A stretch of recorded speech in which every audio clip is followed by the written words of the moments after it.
Listen, the Eagle has landed. So you've decided to take the plunge and buy an Omega Speedmaster Professional Moonwatch. Well, stick with me because you still have a few key choices to make in your quest for the perfect watch that suits your needs and perhaps your budget. I'm Andy and welcome to the English Watch. Right, before we get into it, I hope you've checked out my previous video about choosing the right Moonwatch. So there's obviously a plethora and a wide range of prices that you can go at and materials, and each one has its own little history and maybe appeals to you in a different way. So please check out that video up here. I think you'll find it in the link above. Okay, so we're back at the desk now. And before we get started, I'd just like to dedicate this video to my new haircut that my good lady did for me last night. It's very fitting because I call this the astronaut haircut. And it's a haircut that Buzz Aldrin himself would be proud of. I was rooting through my cupboards last night and I came across some literature from Omega from 1995. Here it is. This is a brochure from 1995 and it has inside it the Speedmaster Professional range of that decade. Now it's interestingly on the front that there's a gold watch with a brown leather strap, so there's no moon watches on site here. And if we look inside, you can sure enough see the Speedmaster Professional Moonwatch inside here, although it's not really referred to as the Moonwatch, and it does show versions that have a Hesalite crystal and a sapphire on the back, so this is an unusual combination and it's not one you can get today. Also, looking at the price list that I have here from 1995, if we look at Speedmasters, we have the Gent Speedmaster Professional Chronograph in stainless steel, hand wound mechanical movement, tachymeter scale on bezel, domed armoured plexiglass, and that's £1,195. Interesting. Okay, so what you may have noticed here is the box of my Speedmaster, and what we'll do in a minute, we'll open the box and see what's inside. But before we get started, I really encourage you to check out my other videos that you'll find in the links above. The first one, part one of this series, is about which Moonwatch is right for you, and I hope it's helped you in your quest to find you the perfect Moonwatch. Now there are still a couple of choices that you do need to make, and that is which crystal to have on your lens. Do you go for a sapphire crystal or do you go for the Hesalite crystal? Now the Hesalite is a plexiglass or acrylic crystal. This is quite common in the early days of watches where glass was a bit too fragile, so they moved to an acrylic material that still allowed you to view the watch, but it was a bit more durable than glass. Now when it came to the early testing for NASA in the late 60s for the Moonwatch, the fact that the Speedmaster had a Hesalite crystal was pretty normal for the time. Omega did offer NASA the opportunity to upgrade the material to a harder material, but they declined because the sapphire crystal they thought was a bit too hazardous, so if it shattered in space, they didn't want lots of little bits of glass floating around the space capsule, so therefore it stayed with Hesalite. And that's why today Hesalite has stayed as the professional Moonwatch material, and that's why this watch is still certified by NASA and is still standard issue to astronauts on all space missions. Now there is a great video to watch out there on choosing either a Hesalite or a sapphire version. It doesn't really give you a definitive answer, but if you check out Watchfinder's video, there's a link in the description above. It's really worth a watch. The hands of Watchfinder take you through the different materials, why they've been chosen, and he does a smash test with a hammer at the end just to show the different characteristics. Now what I've got here, just as brief demonstrations, I've got two glasses. One is made of glass and one is made of plastic. Now I can drink out of both. I can drop this one and it will smash. I can drop this one and it will crack. They both do the same job, and it's a bit of a similar discussion when it comes to the Speedmaster Professional. So do you go plastic or do you go glass? If you're going for a festival, you want to go plastic because it's an extreme environment. If you're in the safety of your own home, then maybe go for a bit of glass because it's not going to come to much damage. And it's the same kind of choice that you need to make. So if your watch is going to be an everyday, wear it to work, wear it to the shops, wear it to the gym, then I highly recommend you go for the sapphire version because it is more durable. Now the Hesalite version is softer, it will scratch, and for me, I use mine on special occasions. I like to marvel at it. I use it as my dress watch, so it isn't subject to those day-to-day readings and therefore is not susceptible to scratching. I've still scratched it, but I do have my trusty Poly watch, and anyone that gets the Hesalite version must get a tube of this, you'll be able to take out most of the scratches on it. It's not deep scratches, and to be honest, you want to keep some of those scratches there because it adds to the character. So the other tools you'll need when you own a Speedmaster are strap changing tools and some polyimide tape. Now the Speedmaster is known to be a strap monster, and it's highly recommended that you buy the right tools and the right level of protection to ensure that you don't damage your watch. Now when we open the box, we'll see inside that there are some instructions on how to change the watch, and there are some strap options that Omega have included inside the box as well. So why don't we get inside and let's have a look. Now before we get started, I just want to draw your attention to what is the most recent brochure I have, which is the 1718 model year brochure, and that original 1995 brochure I have, just to look at the difference in marketing. So if we open on the Speedmaster Professional page, we can see pictures of an astronaut, the different watches. If we flick back, it's referring to enduring design, professional moonwatch, lots of use of the word first watch worn on the moon, and then it goes into all the different variants and some special editions. Now if we then contrast that with this brochure that I showed you before, a gold watch with a brown leather strap, and inside there is literally 3 images, and I think you can just see the outline of an astronaut on that page there. So it seems only recent that Omega have really honed in on the marketing of this watch, and I think this has been since the mid-2000s when we've seen a number of special editions from some of the anniversaries, certainly around the 35th anniversary of the moon landings. Okay, let's put these to one side and get inside. Okay, so I've removed the outer sleeve already, because that will be really difficult to take off on camera. So let's open the box. Got a nice little pull tab here, and we look inside, and we've got this wonderful suitcase style box, and some straps, a couple of buckles at the front there, and the hippocampus on the top. Amazing piece of packaging, I guess is all it is. So let's just put that to one side for a second. Okay, diving in. So what is this? So this is a photocopy that my AD took, and it's about the order that NASA put in for a quantity of Speedmasters, and also from 6 other different manufacturers for the original tests. Now what I'll do is I'll scan these, and when my website's up and running, you'll be able to see the copies of these on the website. So that's at theenglishwatch.com. So you can go there now, but all it will do is take you to links to my Instagram and to the YouTube channel. But bear with me, it's under construction. So again, let's put those to one side. So next inside the box, we have this nice little introduction from the president of Omega, and it takes you through the history of Omega in space, so the different missions, how they're tested. You've got the Apollo watch there on the Velcro strap.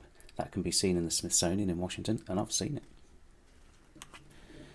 The next thing down is, for the metal bracelet, you go from this side, and for the leather strap, you go this side. Now this is a choice that you do need to make, and we'll get into that in a second. Now I've got the metal bracelet, so let's have a look inside of here. And what this is a strap changing guide on how to take the bracelet off and put on the NATO or the astronaut suit Velcro strap. Now it all looks very easy, but believe me, there's still plenty of chances to damage your watch, so follow my steps in my other video, and hopefully you'll minimise any potential damage. So going in this side, it's just about taking the leather strap off. So obviously Omega have not produced 2 bits of literature, because to be honest, at some point you're going to put a leather strap on this watch. Okay, looking at the back, so you've got the warranty card, and you've got the pictograms that tells you the various elements that this particular watch has got. And because it's a vintage inspired professional moon watch, there's not that many on there. If you look at some of the more modern pieces like my Planet Ocean, then there's a whole host of pictograms on the back. It comes in this nice sort of Alcantara feeling wallet. Quite nice, embossed Omega logo on the back. And then finally you get the ridiculous multi-language manual, which I advise you read in terms of how to look after your watch, how to wind it, how to operate the chronograph, but otherwise you're never going to refer to it. Okay, let's put this piece away. Because why have one box when you can have two? Right, so we get to the inner box, and this is a sort of canvas look box with some straps. It's got the hippocampus on this roundel on the front, legendary Moonwatch, as you can read there. And what we've got are these small buckles here, so let's take those off. 1 and 2. And let's open it. And there we go. I've obviously put my watch back in, but this is how it's presented to me. So you've got in here a paperweight or just a medallion with the hippocampus, stainless steel. Under here we have a jeweler's loop. So this is nice, it's got the tachometer scale round the outside. It's plastic, but it's quite high quality loop, that one. I have used it. Inside here there's a number of things. Let's just pull all these out. So we've got some spare spring bars, decent quality Omega ones as well. We have the ridiculous astronaut band. I mean, that's massive. You could wear it around your neck if you wanted to. There is an aftermarket one that Omega sell that is much smaller, about £100, so go check that out. There's a strap tool. Now this is the strap tool to end all strap tools, and it's really sharp. If you're not careful, you will stab yourself and it will hurt, believe me, and I've done it. So I tend not to use this one.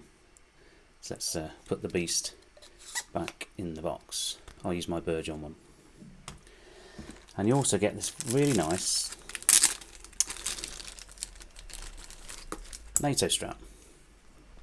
So this is the same as the NATO straps you can buy aftermarket for Omega. It's got the Omega logo on the hardware. It's a very nice, supple, soft, seatbelt feeling strap. It's got the Omega logo on the buckle there, and we'll see what it's like on this in a little while. Looking at the links, so for my 6 3/4 inch wrist I've had 3 links removed, and I've had no cause to add any or remove any. I can get by just moving it forwards and backwards on the small incremental adjustment on the bracelet. So going in for the watch, you can see here on this nice Alcantara pillow, here you can see the price in the window. It was £3,520. I obviously got a good deal on that, paying just under £3,000, so I was quite happy with that. Let's take it off the pillow, and here we have it, the Speedmaster Professional Moonwatch in Hesalite and on the steel bracelet. Now one thing to note about the Hesalite version is this plexiglass crystal here, and when you just turn it round you can just see the distortions around the top of the crystal, and this is quite a wonderful optical effect that you don't get on the Sapphire crystal version. Now the Sapphire crystal version, you can see the Watchfinder video for more information, but it has a box section crystal, and it has quite different optics, and it gives you a kind of a milky, cloudy ring around the outside of the crystal, which, okay, so it's not the main point of the watch, and it's still perfectly legible from the front, but for me this warm feeling plastic crystal is just the business. And on the back, flight qualified by NASA for all manned space missions, first watch worn on the moon.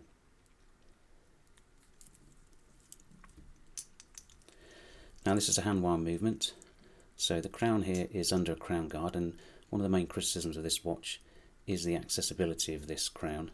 Now to wind it, you're going to use the back of your finger, so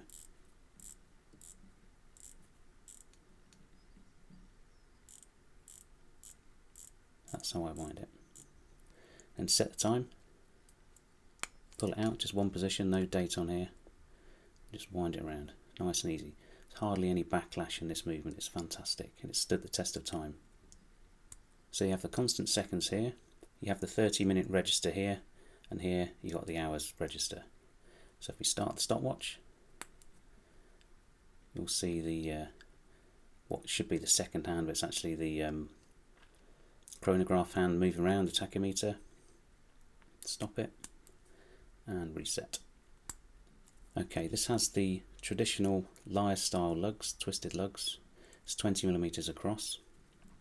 It's got quite a compact lug width, and it's kind of got this mid-case style design, a classic design, that makes the watch appear quite slim on the wrist. So what we'll do is we're going to take off the trusty Planet Ocean, which has been my lockdown watch of choice, and I'm really enjoying it. Review coming soon. And let's stick on this one. There we go, my 6 3/4 inch wrist. This is a 42mm case. Wears quite compact, reasonably slim, easy to stop and start. Now the clasp, it's a machined high quality clasp. Now the only downside of these two strap adjusters here. Now I find the best way to do this is with a toothpick or cocktail stick, so you don't damage the brushed finish. So I highly recommend you carry around a cocktail stick in your wallet for hot days when you think you're going to have to adjust it. Otherwise it's adjustable by screws and pins. Nice polish on the edge of the bracelet with a brushed finish and some polished intermediate links.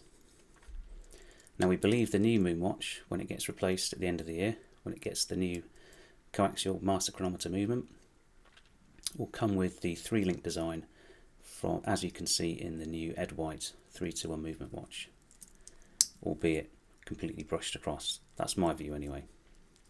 And you can see my previous video where I discussed that. Okay, so what have we concluded then?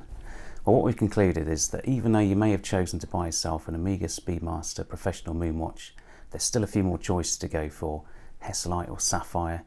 Do you want the 1861 movement with the solid case back and the Hesalite crystal, or do you want the Sapphire sandwich where you can see that 1863 embellished movement on the back and marvel at the innards of your watch? There's also the choice of bracelet. Do you go for the steel bracelet or do you go for the leather strap? So in true Omega style, they certainly don't make it easy for you to choose. And ultimately, it's up to you which one you prefer. So at this point, this does conclude my 2 editions of the How to Buy a Speedmaster. I hope you found them really useful. So the only thing that's left for me to do now is put all the bits back in my nice box. So it is a great box to get with your watch, but ultimately it's the watch that you keep and you look at every day. It's not the box. So it's a great dealer experience to be presented with that box, to see all the bits and pieces inside it, but ultimately it's the watch that does it for us. And I think sometimes Omega needs to concentrate a bit more on the core model and what it's trying to say to the customer rather than all the marketing that goes around it. And I think this is where Rolex tends to get it much better. Anyway, this has been the English Watch. Hope you've enjoyed the video. Take care on lockdown, stay safe, stay indoors, and I'll see you next time. Goodbye now. Okay, just a little snippet. Whilst I was making this video, I did actually do some different strap options for the Speedmaster. Now I've had to cut all those out of the video because it was getting a little bit too long. So what I'm going to do is I'm going to roll those all up into its own little video just to show you how the Speedmaster looks on some different straps. So hope you enjoy that one and look out for it. Bye now.